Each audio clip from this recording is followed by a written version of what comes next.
Élection donc à la Knesset, c'est pour le 17 mars prochain, c'est-à-dire qu'on entre là vraiment dans la dernière ligne droite aujourd'hui en ce 1er mars. On va d'ailleurs vous révéler dans un instant eh bien, le sondage hebdomadaire i24 News réalisé par l'Institut Géocartographia. On va en parler ce soir avec nos deux analystes politiques. Bonsoir Dror Even Sapir. Et bonsoir Daniel Haïk. Bonsoir Jean-Charles. Alors sans plus attendre donc cette dernière livraison avec, vous allez voir, du changement quand même parce que le Likoud qui avait une avance confortable la semaine dernière, eh bien, enregistre une baisse sensible cette semaine. 24 sièges dans la projection donc livrée par cette semaine. 22 pour l'Union sioniste qui aussi perd un siège, mais vous voyez donc le Likoud garde quand même la tête. Et puis c'est le parti de Naftali Bennett, Foyer Juif, qui enregistre la plus forte progression avec 14 sièges dans cette dernière estimation. Les partis arabes unis restent à 12 sièges. Yesh Atid à 11 également, c'est stable.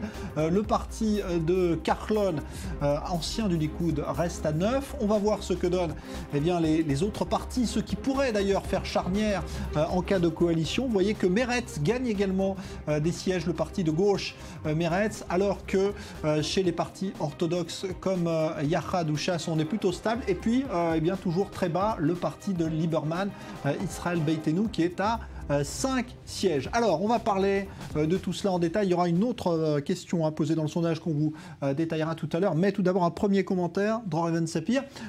Une baisse quand même sensible du Likoud qui est enregistrée aussi dans d'autres enquêtes qui inquiètent, semble-t-il. Dans tous les instituts de sondage, on note cette érosion du Likoud, une érosion constante, lente, effectivement, parce qu'il s'agit d'un ou deux sièges, donc ça rentre dans les marges d'erreur en quelque sorte. Mais la tendance est claire, elle est à la baisse, elle est à l'érosion. C'est l'effet, bien évidemment, dans la parution des différents rapports du contrôleur de l'État sur le train de vie du couple Netanyahou et de la résidence officielle du Premier ministre, sur le coût du logement, bien évidemment. Donc un débat politique, un débat public dominé par ces questions, des questions dans lesquelles le Likoud a du mal à se défendre. Et puis on constate aussi peut-être, et là c'est quelque chose dont on parle moins, l'effet d'un manque de campagne sur le terrain du Likoud. On voit peu le Likoud, voire même pas du tout. Et lorsque ces dirigeants donnent un meeting, eh bien, ils ne font pas salle comble, contrairement à Yair Lapid, contrairement à Yitzhak Herzog, contrairement à Naftali Bennett, le principal concurrent du Likoud sur sa droite, dont on vient de voir dans notre sondage qu'il progresse après un passage à vide tout de même pour Bennett. Donc une tendance inquiétante pour le Likoud. Et bien évidemment, Benjamin Netanyahu a ses chiffres en tête lorsqu'il prend l'avion pour Washington. Il aura ses chiffres en tête lorsqu'il prononcera son discours très attendu devant le Congrès mardi.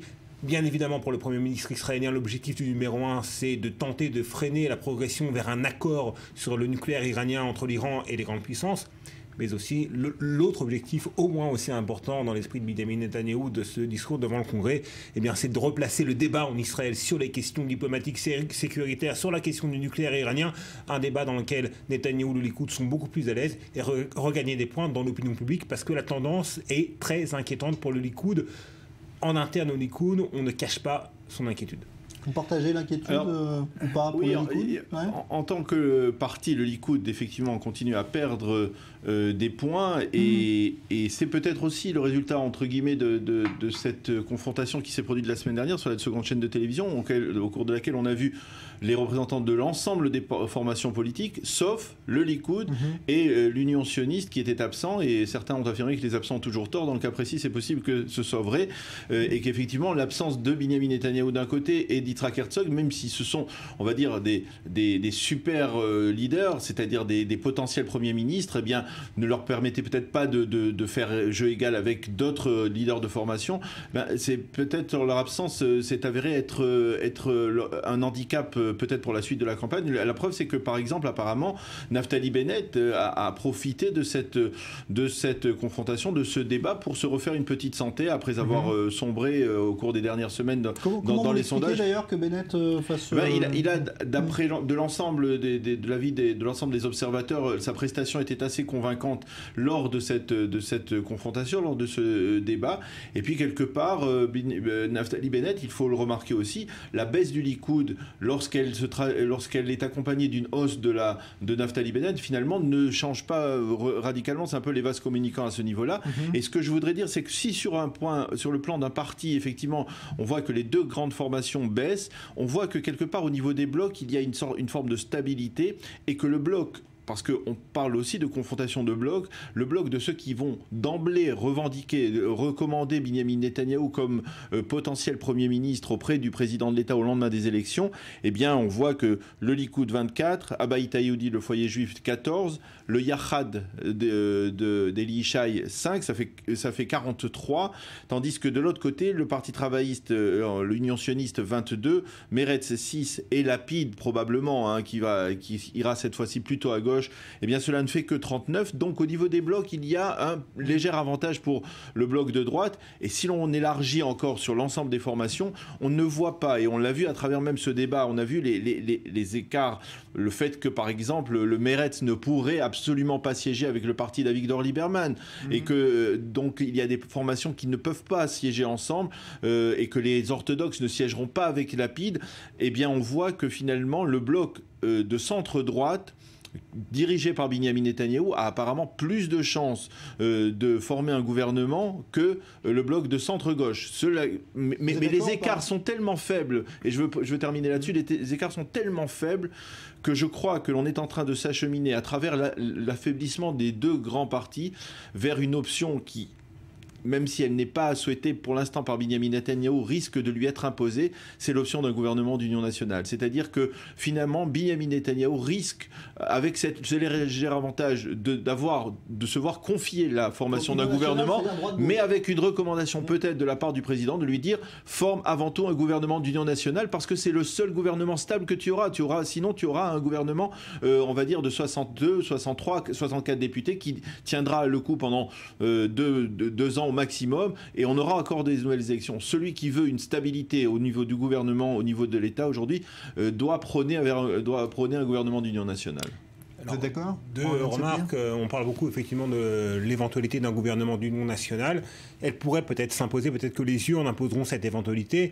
Ce que l'on sait, ou ce que l'on a appris plutôt aujourd'hui, c'est que ce n'est pas une option qui pourrait plaire à tout le monde. Ouais. Au sein même du Parti travailliste, actuellement, eh bien, commence déjà à se créer un front anti-gouvernement d'union nationale avec les députés ou le responsable de l'aile gauche ou de l'aile la plus sociale, Sheli Yechimovitch, Amir Peretz, Stav Shafir, la jeune députée, qui pourrait faire front pour empêcher que le Parti travailliste ou l'Union sioniste ne rejoigne le Likoud au sein d'un gouvernement d'union nationale. La deuxième remarque, effectivement, Daniel a raison, en ce qui concerne les éventuels scénario de coalition possible, Binyamin Netanyahou, malgré l'érosion certaine du Likoud, garde encore la main haute et peut créer autour de lui, rassembler une coalition plus cohérente que celle que pourrait rassembler Yitzhak Herzog du Parti travailliste. Mais si la tendance se poursuit, si le Likoud continue à ne pas vraiment être présent sur le terrain, eh bien ça peut démobiliser son électorat traditionnel qui pourrait soit voter pour, non pas à gauche, mais pour des partis centristes qui ont déjà prouvé dans le passé, notamment celui de Yair Lapid, qu'ils sont à même, qu'ils sont capables d'attirer des votes traditionnels de la droite ou du centre-droit. Moshe Kahlon, qui est issu du Likoud, peut aussi effectivement, et il commence à le faire, drainer vers lui des voix traditionnelles de la droite. Et peut-être que d'autres électeurs de Likoud vont être tentés tout simplement par l'abstention. Donc si ces deux tendances se poursuivent, eh bien là, on peut peut-être imaginer un scénario où Yitzhak Herzog pourrait se voir confier par le président de l'État, Reuven Rivlin, la tâche de former une coalition gouvernementale. Une coalition qui serait... Là encore, ce serait compliqué, mais si les deux partis centristes, Lapid et Kahlon, progressent, cette coalition qui paraît aujourd'hui impossible pourrait s'avérer possible. On en est encore loin, mais encore une fois, la tendance pourrait indiquer ce genre de scénario. Alors, je voudrais qu'on aille faire un crochet justement par Tel Aviv, car eh bien, ce soir, c'est là que Herzog, justement, et Livni, l'Union sioniste en tout cas, a mobilisé les jeunes immigrants. Vous suivez justement cette réunion électorale. Julien Baloul, bonsoir. Quel est le discours justement que tient l'Union sioniste envers ces jeunes immigrants, ces jeunes venus en Israël ? Alors c'est Yitzhak Herzog qui est venu ce soir parler aux jeunes immigrés. La conférence a encore lieu derrière moi, vous le voyez. Ce n'est pas un meeting de campagne, c'est vraiment une conférence questions-réponses. Il est vraiment dans la position du professeur. Il développe ses idées une par une et le public pose ses questions une par une. Ce qu'on doit dire, c'est que d'abord il a un anglais qui est très bon. C'est la première surprise lorsqu'on le voit. La deuxième chose qu'on doit dire, c'est qu'il a voulu vraiment que les immigrés s'identifient à lui. Il a parlé pendant très longtemps de sa famille, de ses racines en Europe, de ses racines aux États-Unis. Il leur a dit: je suis comme vous, je suis un immigré.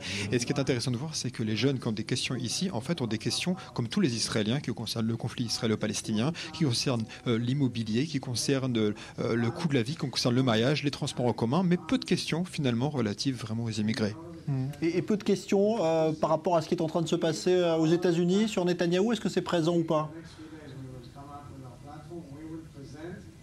Bien sûr, une des questions a concerné le discours de Netanyahou au Congrès. Ils ont demandé pourquoi est-ce que vous n'êtes pas allé avec Netanyahou, pourquoi vous n'êtes pas allé à l'EPAC alors que Netanyahou et Bennett se trouvent aux États-Unis. Pourquoi est-ce que vous n'êtes pas allé vous n'êtes pas allé aux États-Unis pour défendre Israël finalement. J'entends actuellement Yitzhak Herzog est en train de répondre à une de mes questions. C'est pour ça que je me suis arrêté. Il est en train de répondre à une question que nous lui avons posée un peu plus tôt sur le droit des immigrés dans la salle. Donc j'essaie de l'écouter en même temps. Concernant Netanyahou, il a exprimé son soutien à la défense d'Israël face à l'Iran, mais il a condamné l'initiative de Netanyahou qu'il estime qu'il met en danger les relations avec les États-Unis et Israël. Il a rappelé que les États-Unis est un système présidentiel et donc le plus important était le soutien du président et non du Congrès. Merci Julien Baloul, on va vous laisser évidemment écouter cette réponse, c'est la moindre des choses, d'Yitzhak Herzog. Yitzhak Herzog qui essaie de conforter sa stature de Premier ministrable. Voilà, effectivement, il a effectivement une histoire même personnelle, c'est-à-dire on sait que c'est une grande famille, c'est l'aristocratie politique de l'État d'Israël. Son grand-père était grand rabbin d'Irlande avant de devenir grand rabbin d'Israël, le premier grand rabbin de l'État d'Israël. Son père était président de l'État d'Israël après avoir été l'un des chefs des services de renseignement militaire. C'était un véritable British gentleman, officier et gentleman de l'armée israélienne. Donc effectivement, c'est une famille avec des racines très profondes. Et d'ailleurs, on pourrait la comparer à la famille de Netanyahou aussi. Et de ce point de vue-là, je voulais dire que concernant les scénarios possibles, lorsque je parle d'un gouvernement d'union nationale, ça serait un gouvernement avec une rotation. Parce que, d'une certaine manière, ça permettrait à Benyamin Netanyahou de continuer à gouverner avec une avance. S'il avait cette avance, ça lui permettrait de continuer à gouverner et de passer le relais à Yitzhak Herzog au bout de 2 ans. Ce qui poserait un petit problème à Madame Livni, qui doit elle aussi faire une rotation dans le cadre de son accord avec cela fait quand même beaucoup de rotation. Et d'ailleurs, il y a un article assez intéressant, une lettre de Raviv Drucker, qui est un journaliste très connu de la chaîne de télévision, qui a écrit ce matin dans le Haaretz, qui s'est adressé à Tzipi Livni et qui lui a tout simplement demandé de cesser d'être mise de côté, de ne plus revendiquer, de renoncer tout simplement à cette rotation pour essayer de revenir sur le devant de la scène comme une partenaire du gouvernement, mais une partenaire de l'Union sioniste, du Parti travailliste, mais pas plus que cela, parce que finalement le fait d'être si proche d'un gouvernement, de la tête d'un gouvernement, eh bien cela risquait d'inquiéter une partie de l'électorat, même à gauche, qui considère que Tzipi Livni a fait beaucoup trop de changements au cours des dernières années, de passer du Likoud à Kadima, à Tnoa, et aujourd'hui l'Union sioniste, c'est beaucoup trop pour une personnalité politique qui a perdu de sa crédibilité, on peut dire, dans ces transfuges incessants, on va dire. Et d'ailleurs, Tzipi Livni est un petit peu mise de côté par l'état-major de campagne de l'Union sioniste, qui a tout à fait conscience de son impopularité.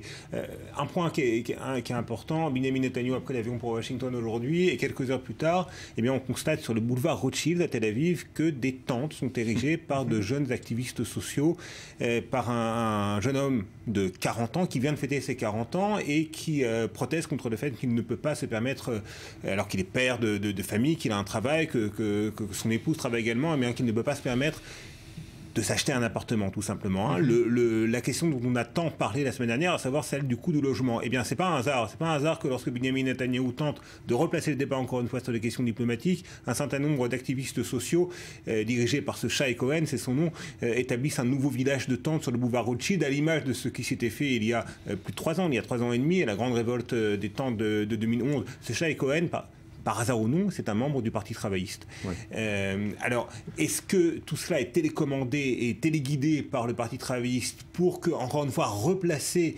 retirer le débat public sur les questions sociales et la question du logement? Peut-être. En tout cas, la mairie, encore travailliste de Tel Aviv, Ron Huldaï, n'a pas ordonné le démantèlement de ce village de tentes qui vient tout juste de s'ériger, boulevard Rothschild. C'est intéressant, on sent véritablement, comme ça a été le cas depuis le début de cette campagne, que la gauche veut placer la campagne autour des questions sociales. Mais il faut quand même que les choses se rééquilibrent. Il faut que le Likoud parle aussi des questions économiques et sociales. Il ne l'a pas assez fait jusqu'à maintenant. Il faut que l'Union sioniste parle, et ne l'a pas assez fait jusqu'à maintenant, des questions diplomatiques et sécuritaires. Arriver encore, qu'on verra peut-être arriver dans les jours qui viennent. On verra d'ailleurs le reportage demain de Maël Benoliel sur ces tentes, effectivement, qui reviennent dans le débat politique en Israël, car c'est un événement.